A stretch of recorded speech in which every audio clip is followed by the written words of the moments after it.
Investors are buzzing about one ETF, but few are seeing the full picture. Today we're breaking down CHPY on a chart and exploring possible scenarios that could completely change your strategy. You won't want to miss this visual breakdown, so stay tuned.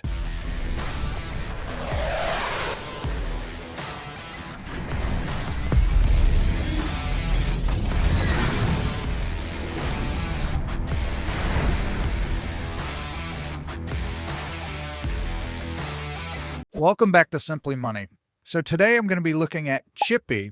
We've looked at this before, comparing it to ULTY, but what I'm doing today is instead of back testing it, I'm doing a scenario on what it could possibly do in the future. I created this chart for you, so let's check it out. This is a chart that you can get on our Buy Me a Coffee page. Feel free to go there and check it out. But all you have to do is here you put in your starting shares, and this is just really easy to use. You put in these yellow cells, you put in your values that you want. So maybe you're doing this for projection or you're doing it for your own portfolio. How many shares you have? I'm using my portfolio. I'm using what I have. For those that follow the channel, you know I have a small position of CHPY with 175 shares is where I'm starting with. You put in the starting price from when you're projecting this forward. So when I put this in today, it's 55.44. And so you can change that based on where it is when you project it. I'm putting the starting dividend amount at 41 cents. Now this isn't going to be perfect. I'm not making such a dynamic spreadsheet where it goes up and down like the market. It doesn't have the volatility in here. I've just done annual percentage growth, and you can put that in. So if you think the share price is going to grow 3% and the dividend annual growth is going to be 3%, you can put that in there as well. You can change these cells and put in what you think it's going to do, or just see what possibly could happen depending on the change. Maybe we only get a 1% growth. Put that in and you can see the chart updates. We're going to go with 3%. I think that's conservative on CHPY, but we will see. The future will tell us. We don't know. This is not financial advice. This is for informational, educational purposes only. As you know, I provide these charts to help visualize things.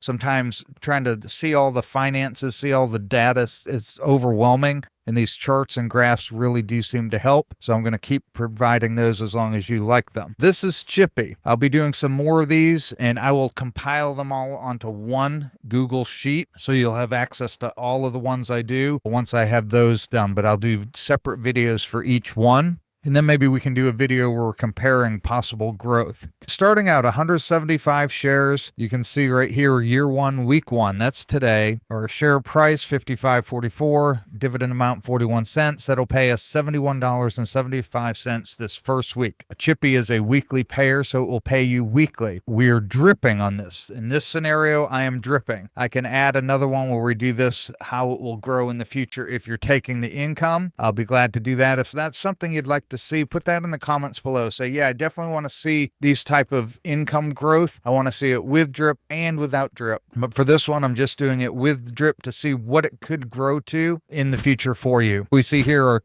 total value that we have invested is $9,702. Now we're going to go down here. I have these cells hidden, so we're only looking at the beginning of each year for 10 years. I will open these up in a moment so you can kind of see how that progresses. But we skip down to year two. You can see you've accumulated up to 256 shares now. The share price doesn't increase much over 1 year. It's increased at 3%, so it's up to $57.10. Now, for those that are saying, well, it doesn't always go up. This is stupid. What a dumb graph. Well, remember, if this goes down for a few years, this number here, the number of shares you get, is going to go up because you're going to be buying more shares on a lower price. Does it equal out exactly? No, but it's pretty close when you're annualizing the return rate averaging over the years. Again, there's no perfect way to predict the future, because you can't predict the future. So we're just using this as a guide and general forecasting tool. For this model, we see that the increase of the annual dividend growth rate is 3%. So by year two, you're up to 42 cents. Again, sometimes it might be 30 cents, it might be 39 cents, it might be 50 cents, but this is what it's averaging. And then we're taking that average and we're growing it by 3% year over year. That brings your dividend payment per week up to $108. Starting year two, now you're getting $108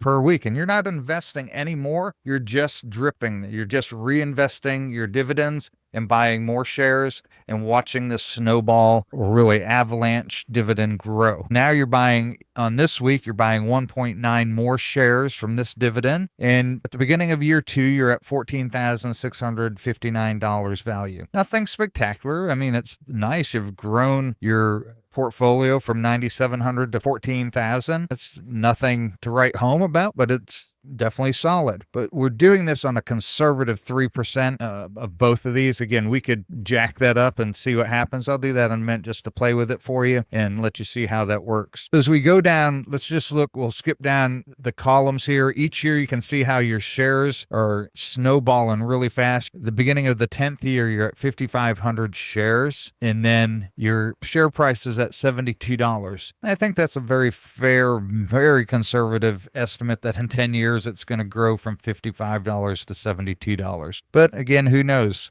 Future is not in our telling. My crystal ball is not working today. Dividend amount is, we're going to say at this point now, because of this growth rate, is up to 53 cents per share. And look at the number of shares you're dealing with here. After 9 years, at the beginning of your 10th year, your dividend payment to $2,943 per week. Now, that's a pretty nice snowballing effect there. Now, again, this doesn't say this is going to definitely happen this way, but you're looking at $2,900 per week. You're buying 40 more shares per week because of this dividend amount, and the snowball is just going crazy at this point, and it brings your total value. Now, this is pretty phenomenal growth here in 10 years, up to $398,000. Visualize your share growth over here, the price growth right here. We'll slide over, let you see the dividend payment growth. So your dividend payments going from that $75 up to almost $3,000. You can see just how that's exponentially growing. And then your total value, your growth of the portfolio has just skyrocketed. That is showing you here the share price, the dividends, and just let's do some playing here. Let's say we get 5%, and there's a lot of people forecasting that this would be very doable for this fund. 5%, look at that. It changes it a little bit. Did you notice that? It changes it, not how you would think, because what's happening is now you're buying fewer shares. See, with these high dividend payers, share price is important, but it's not nearly as important as this dividend payment being consistent and the number of shares that you accumulate. Let's go back down to 3%. You notice that you actually make more because you're accumulating more shares. Annual growth isn't actually a great thing. Holding consistent is nice. Even if it drops, it helps you out, because as long as this dividend payment is staying consistent, even if we go with a 1% on the dividend amount, it drops it, but not as significant as this here. Let's go back to 3% on the dividend growth. And let's say this stays pretty flat. We're just going to have a 1% annual growth. Look at that. See what happens? You're actually getting more. I want to show you this to visualize that share price. This is not a growth fund. When you're in these income-driven ETFs and stocks, when you're looking at income focus, these high yielders, it's more about the number of shares you're getting. That's why a lot of people like buying it and dripping it for a period of time and then beginning to collect those dividends. So maybe you're 35 and you say, okay, I'm 40. At 45, I want to retire. I want to live off my dividends. And you take, and I'm not saying this is what's going to happen. This is a prediction, but this is just what is possible. If you go and invest $10,000 here into CHPY, and then at 45, if this was a 1% growth, look at that. You're looking at $55 share price, only up to $60. You're gaining $5 share price in 10 years, but you're going from $71 a week to $4,000 a week. Even if we go with a decent growth rate, and let's go with a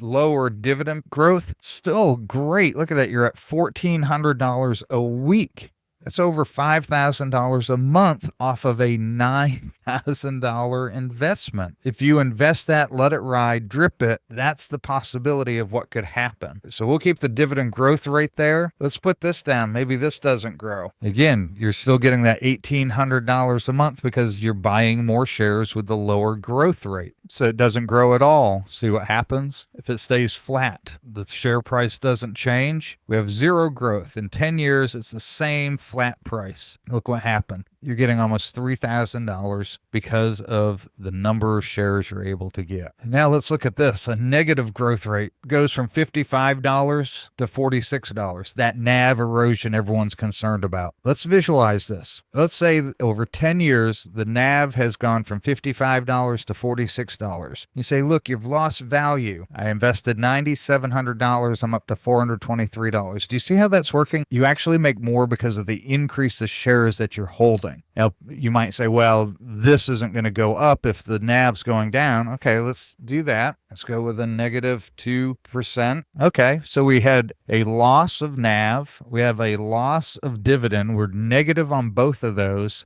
and we're still up to $254,000. I don't know about you. If I invest $10,000 and in 10 years it's worth $254,000, and it's producing $1,800 a week, I'm pretty happy. I'm not opposed to that. Again, I'm not saying to go buy CHPY. We're going to look at all different funds. We're going to look at YBTC. We're going to look at ULTY. We'll look at some other funds and how this works. But I wanted to show you this because the folks that are really focused on these funds and you're like, they don't grow. It's not a growth fund. If you want growth fund, get into QQQ or SCHG or just the S&P 500. If you want something that's about the NAV growth and there's really no income other than by selling shares, that's fine if that's what you want to do. I have a lot of that. A big portion of my portfolio is in SCHG and in the growth part of my fund. I leave that. That's long term. I don't plan on doing anything with that for a long time, if ever. If I do, it'll be probably selling it over and investing into the income. But this is just showing the power of what can happen. Now let's go to the opposite. Let's say we have a 5% growth with a negative 2%. As you can see, that is where it actually hurts when you're growing your share price, but your dividend is going down. But in these covered calls, if your growth is going up, you're going to maintain or go up with this dividend almost all the time. Not guaranteed. Nothing's guaranteed here. Now, the other thing I want to show you on this chart, if I go over here and unhide these, so you can see now the chart, it really messes the graphs up, so don't pay attention to the graphs when you do this, because what you're doing now is you're seeing each week, so you can see the small incremental changes that it's making, and that's great for just tracking and all. But visually, it can get overwhelming to try to scope down 10 years week by week. So I like hiding these. And for those that don't know how to do that, let me give you a quick tutorial. Just grab 56. That's the last week we don't want to see. And we highlight all the way up to this one. You right click it and hide rows 6 through 56. So now you can see these little arrows over here. It's showing that it goes from row 5 to row 57. And it didn't, I have to go back and hide all these again.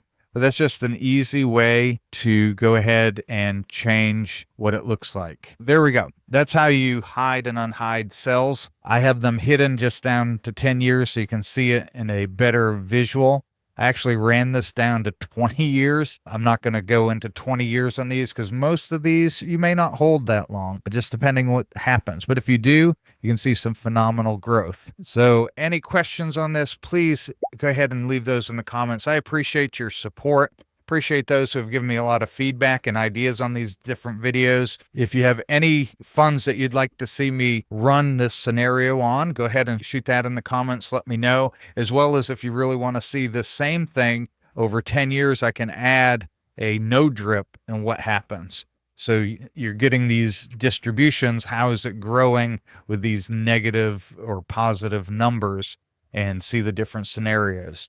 And that's where, if you've seen my other videos, you can check them out on the link above, where I show having these and you do a full drip, maybe 50-50 drip or no drip, and how it impacts it. So this is where you might have to say, well, I want income, but you're only taking 70% of the income and reinvesting a little bit to help build that increase, kind of cost of living increase, if you could say. Whatever it is you need to do, everyone's going to be very different. If you read the comments, you'll see different people, different approaches, different styles, different goals, different risk tolerance.